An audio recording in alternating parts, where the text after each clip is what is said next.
Okay. So, ఇప్పటి వరకు మనం న్యూరల్ నెట్వర్క్స్ దగ్గర ఆగిపోయాం కదా! Yes sir. నార్మల్‌గా మనకి ఇక్కడ input layer, output layer. Output layer అనేటివి ఉంటాయి జనరల్‌గా. కానీ దీనితోటే మనం అన్ని నెట్వర్క్స్ సాల్వ్ చేయలేం కాబట్టి మనం ఏం చేస్తున్నాం మధ్యలో హిడెన్ లేయర్స్ అని చెప్పేసి యాడ్ హిడెన్ చేస్తున్నాం. లేయర్. Yes sir.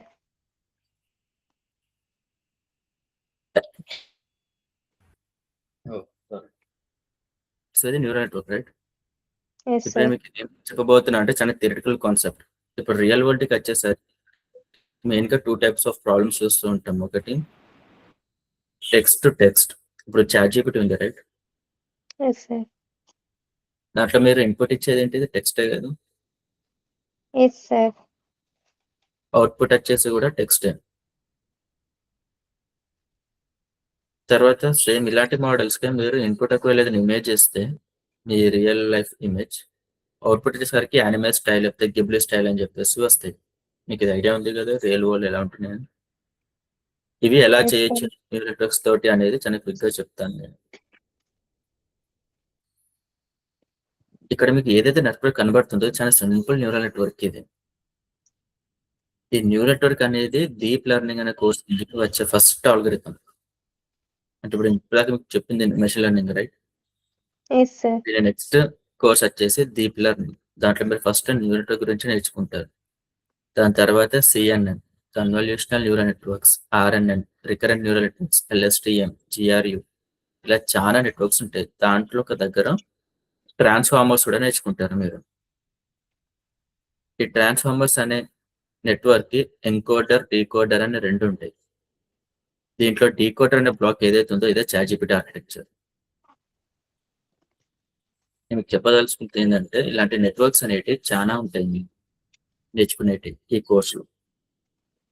ట్రాన్స్ఫార్మర్స్ అనే ఆర్కిటెక్చర్ నేర్చుకున్న తర్వాత మీరు రియల్ లైఫ్ ఇప్పుడు చూస్తున్న చాట్‌జీపీటీ ఆర్కిటెక్చర్ అనేది మీకు లైమ్‌లైట్‌లోకి వస్తది. మరి సిస్టమ్‌కి ఇమేజెస్ గాని, లేకపోతే టెక్స్ట్ గాని ఎట్లా అర్థమవుతది అనేది చూద్దాం.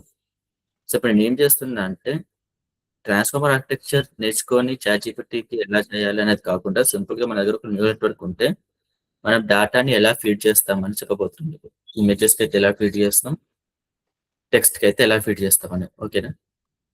అఖిల? Okay sir. Yes sir. So, ఇప్పుడు న్యూరల్ నెట్వర్క్ వచ్చేసరికి మనకి ఫస్ట్ లేయర్ ఇన్‌పుట్ లేయరే కదా! Yes sir. అంటే ఇన్‌పుట్ అనేది మనం ఓన్లీ న్యూరాన్స్‌కి మాత్రమే కదా ఇయ్యగలిగేది. ఒకవేళ ఇన్‌పుట్ లేయర్. ఫర్ ఎగ్జాంపుల్ ఒక న్యూరల్ నెట్వర్క్ తీసుకున్నాను. ఒకటే హిడెన్ లేయర్ ఉందనుకుందాం.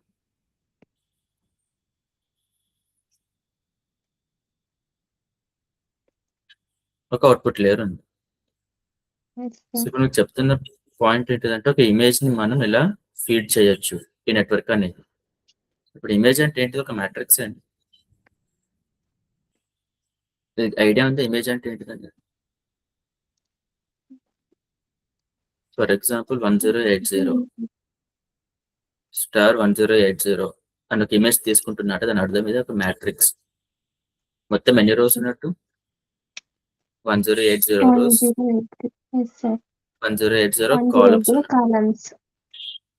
ఈచ్ వాల్యూ వచ్చేసి ఒక పిక్సెల్ కిందకి వస్తది. ఒక పిక్సెల్‌లో మళ్ళా 3 వాల్యూస్ ఉంటాయి. ఆర్‌జీబీ అంటాం వాటిని. ఆర్ ఎంత, జీ ఎంత, బి ఎంత అని. అర్థమైందా? హలో! Yes sir.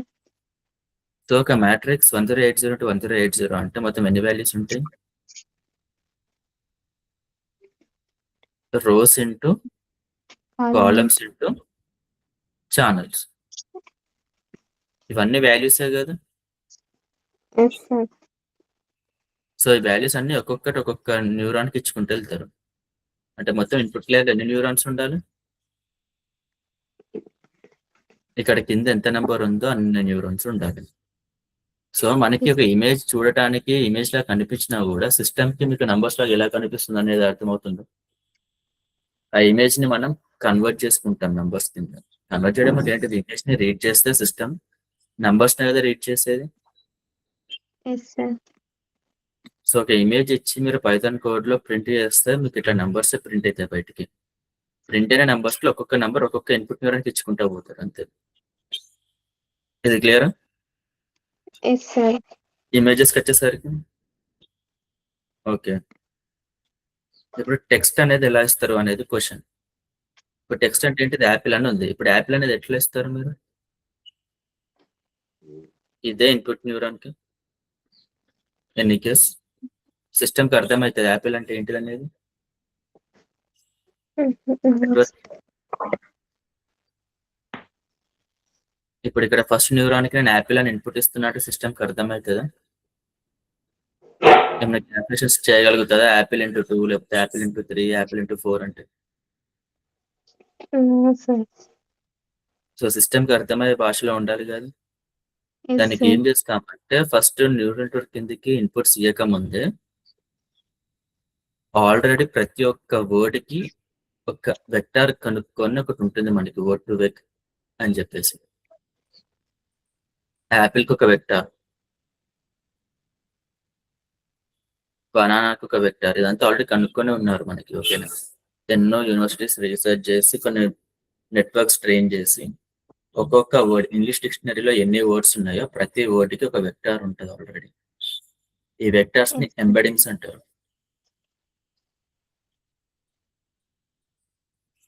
అర్థమైందా? ప్రతి ఒక్క ఎస్ వర్డ్ సార్. ఒక వెక్టార్ కింద ఉంటది. ఇది ఆల్రెడీ ఒక డిక్షనరీ లాగా. ఇప్పుడు మనకి Telugu to Hindi dictionary, English to Telugu dictionary అంటే ఆల్రెడీ ఇదంతా స్టోరే ఉంటుంది ఒక డిక్షనరీలో. Yes sir. అలా మనకి ప్రతి ఒక్క వర్డ్‌కి ఒక ఎంబెడింగ్ అనేది స్టోరే ఉంది బయట. ఈ స్టోరే ఉన్న ఎంబెడింగ్ ఏదైతే ఉందో ఈ ఎంబెడింగ్స్‌ని మనం పంపిస్తాం ఇన్పుట్స్ కింద. సో సిస్టమ్‌కి ఇమేజ్ అర్థం కాదు, వర్డ్స్ అర్థం కావు. మీరు ఇమేజ్‌ని కన్వర్ట్ చేయాల్సి ఉంటది న్యూమరిక్‌గా. అది మనం కన్వర్ట్ చేయాల్సిన అవసరం లేదు. ఇమేజ్‌ని రీడ్ చేస్తే బయటికి న్యూమరిక్ వాల్యూసే వస్తాయి. కానీ మీరు వర్డ్స్‌ని కన్వర్ట్ చేయాల్సిన అవసరం ఉంటది. ఇట్లా యాపిల్ అని ఉంటే దాన్ని ఒక ఎంబెడింగ్‌కి కన్వర్ట్ చేయాలి. బనానా ఎంబెడింగ్‌కి కన్వర్ట్ చేయాలి. ఇట్లా కన్వర్ట్ చేసిన ఎంబెడింగ్స్‌ని మీరు ఒక న్యూరల్ నెట్వర్క్‌కి ఇన్పుట్ లాగా ఇవ్వాలి. ఓకే. ఈ ఎస్ సార్. ఎగ్జాంపుల్స్ ఎందుకు చెప్తున్నాను మీకు అంటే మీరు ఒక్కసారి డీప్ లెర్నింగ్ కోర్స్ నేర్చుకున్నాక టెక్స్ట్ మీద, ఇమేజెస్ మీద వర్క్ చేయడం ఎలా అనేది చూస్తారు. మనం ఇన్ని రోజులు టెక్స్ట్ మీద, ఇమేజెస్ మీద వర్క్ చేయడం ఎలా అని చూడలేదు. X1, X2 so on X5 features ఉండి ఒక అవుట్‌పుట్ టేబుల్ Y ఇంటూ అన్ని నంబర్స్ ఉంటే ఎలా ట్రైన్ చేయడం ఇదే కదా మీరు చూసింది. Yes sir. రైట్? బట్ ఇప్పుడు ఏంటిది 5 ఫీచర్స్ బదులు ఒక ఇమేజ్. ఒక ఇమేజ్ ఉంటది. అంటే ఒకటే ఫీచర్. ఒక లేబుల్ ఉంటది. అంటే ఇమేజ్‌లో క్యాట్ ఉందో, డాగ్ ఉందో, ఏముందని.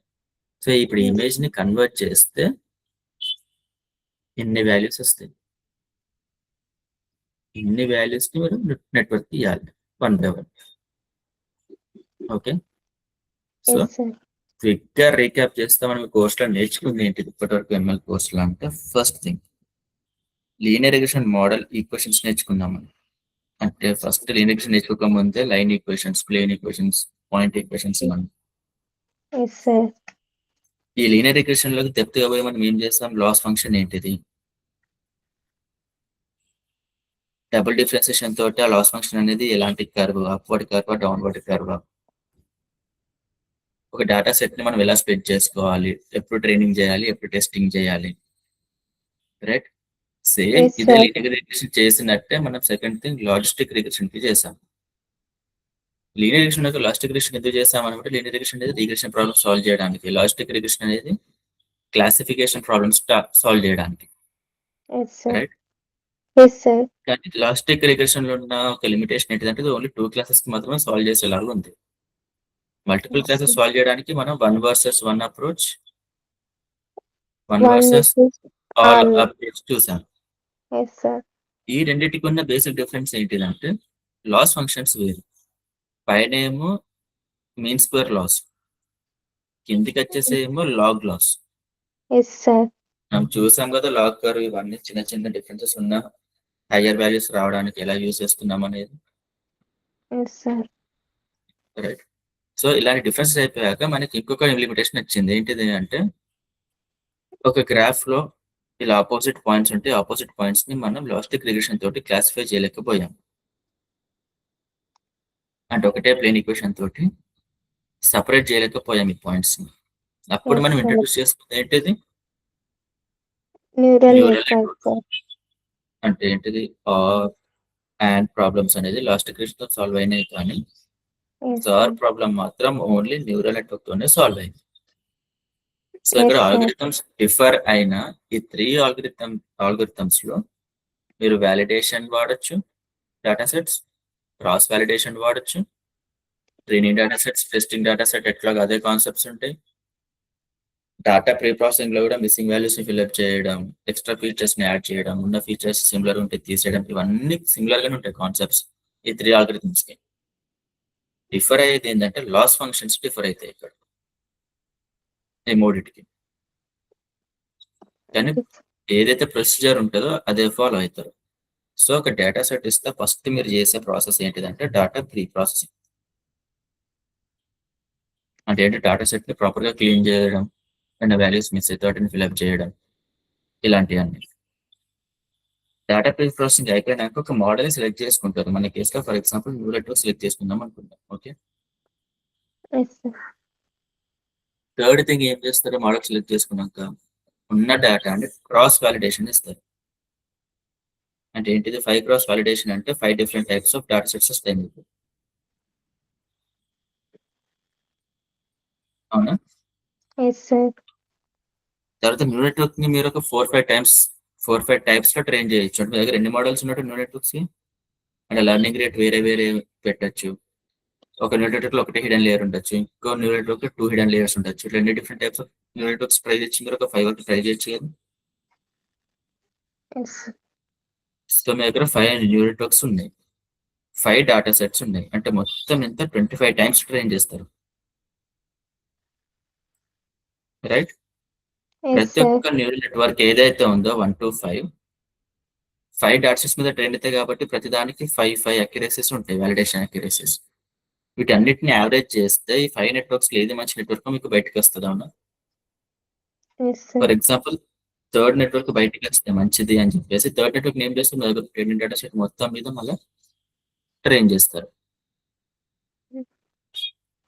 ఆ న్యూరో నెట్వర్క్ ని ట్రైన్ చేసిన దానికి మీరు క్లయింట్ కి పంపిస్తారు. సో ఇప్పుడు న్యూ నెట్వర్క్స్ లో ఏది మంచి నెట్వర్క్ ఏది మంచి నెట్వర్క్ కాదని తెలుసుకోవాలి అంటే మళ్ళీ మీకు 2 థింగ్స్ ఇక్కడ. ఒకటి, మీరు సాల్వ్ చేసింది రిగ్రెషన్ ప్రాబ్లమా లేకపోతే క్లాసిఫికేషన్ ప్రాబ్లమా అని. రిగ్రెషన్ ప్రాబ్లం అయితే ఆర్ఎంఎస్ ఎర్రర్ ఉంటుంది కదా, root mean square error. yes sir, ఈ ఎర్రర్ దేనికి తక్కువ ఉందో దాన్ని సెలెక్ట్ చేసుకుంటారు. క్లాసిఫికేషన్ అయితే మీకు ప్రెసిషన్, రీకాల్, F1 స్కోర్ అనేది ముందే ప్రాబ్లం బట్టి డిసైడ్ అయ్యి, ఫర్ ఎగ్జాంపుల్ ప్రెసిషన్ బట్టి పోదాం అనుకుంటున్నాము అంటే ప్రెసిషన్ ఏది హైయెస్ట్ ఉందో దాన్ని సెలెక్ట్ చేసుకుంటారు. సో ఈ విధంగా మీరు అనుకున్న మోడల్ సెలెక్ట్ చేసుకున్నాక model entire training data set మీద ట్రైన్ చేశాక ఇది బెస్ట్ మోడల్ అని అనుకొని ఆ బెస్ట్ మోడల్ ని తీసుకెళ్లి మీరు క్లయింట్ కి ఇచ్చేస్తారు. సో ఇది ఓవరాల్ ఫ్లో. ఇక్కడ నెట్వర్క్ బదులు మీరు లాస్టిక్ రిగ్రెషన్ పెట్టుకోవచ్చు, లీనియర్ రిగ్రెషన్ పెట్టుకోవచ్చు.